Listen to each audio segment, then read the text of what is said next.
খান্দুরার মতো একটা ব্রিজ বানাইতে হয়েছে। ছোট্ট একটা খালে এত বড় ব্রিজ তো লাগে না, তারপর বিশাল বড় একটা ব্রিজ বানাইতে হয়েছে।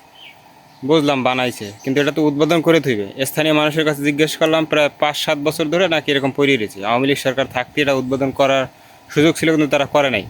দুই পাশে বিশাল বড় উঁচা জায়গা, যা ব্রিজে ওঠার মতো কোনো কায়দা নেই। বিশাল বড় একটা ব্রিজ বানাই থুয়ে দিয়েছে, ছোটো চিকন একটা রাস্তা। এখানে স্থানীয় বলতেছে এতগুলো টাকা ব্যয় না করে ছোটো একটা ব্রিজ করতো বা একটা কালভার্ট করতো, যথেষ্ট হইতো। খাল, ছোটো খাল, এখানে এত বড় একটা ব্রিজ তো দরকার নেই।